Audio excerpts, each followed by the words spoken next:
Chicos, bienvenidos a este espacio que tenemos de nuestra materia de taller de lectura y redacción.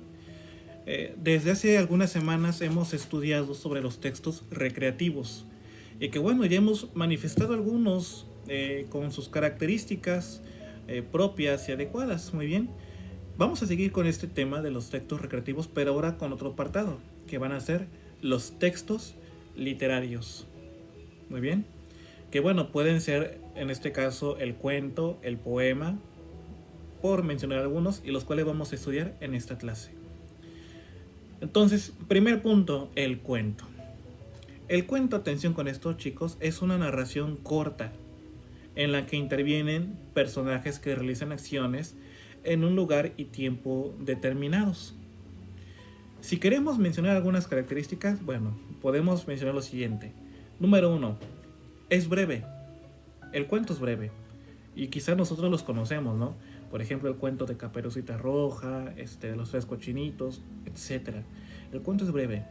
Número 2, el cuento tiene pocos personajes.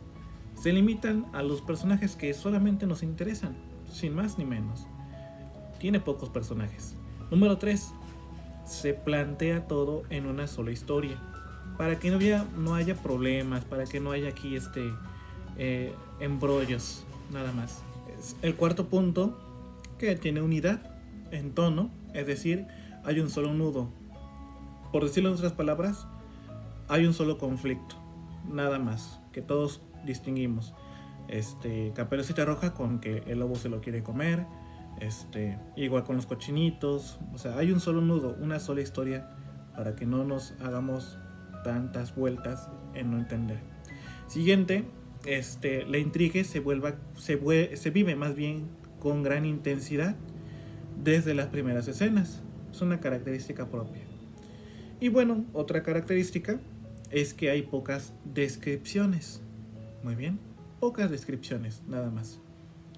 Entonces, estas son algunas características propias, pero las partes que componen el cuento son llamados elementos estructurales, y los cuales vamos a estudiar a continuación. El primero es el planteamiento del problema, que es la situación general que guarda la historia contada, la presentación que se le da en el cuento y en donde se nos ponen en contacto con los personajes principales. Es el planteamiento, ¿de acuerdo? Es como la introducción de lo que vamos a leer. El siguiente momento es lo que nosotros ya mencioné, conocemos como el nudo, el enredo o el problema, y es la parte del cuento en el cual se desarrolla el suceso y se plantea el enredo que aún no se descubre como tal. Muy bien, es como que el nudo es donde va a iniciar la duda, la circunstancia de todo lo que nos va a suceder en esa historia. El siguiente será el clímax, que bueno, que es el punto de mayor tensión narrativa, dado que es el punto climático, es donde se va a derivar el desenlace, o sea, es el momento que más nos tiene interesados. Y por último será el desenlace, que es la parte donde se obtiene la conclusión de lo que hemos leído, cuál fue el final, la moraleja quizás, entre otras. ¿De acuerdo? Esos son como que los elementos estructurales que componen al cuento. Otros elementos que componen el cuento, bueno, pueden ser varios, pero los menciono. Las acciones de cada personaje y que afectan en la historia. Siguiente, la secuencia, el conjunto de acciones principales que integran el relato. El siguiente es la trama, que es el asunto de la obra, o sea, cuál es el punto, cuál es la idea, la trama. El argumento, que también es el asunto que trata el cuento. El ambiente, que puede ser una situación, pues dependiendo de la época histórica en la cual suceden los hechos. La situación social, muy bien. El tiempo, es decir, cómo se desarrolla la historia en prospección, en retrospección, es la forma en cómo se presenta. Y los personajes, claramente, que son diversos y que van apareciendo en cada momento, algunos pocos, algunos muchos, pero que se nos presentan. Y bueno, ya que hemos estudiado lo que es el cuento, vamos ahora con el poema. Que bueno, el poema se define como una forma convencional de lenguaje que se utiliza por usar al verbo como vehículo de expresión, y que puede tener un metro, una rima, o también puede tener un ritmo. Es lo que podemos decir del poema.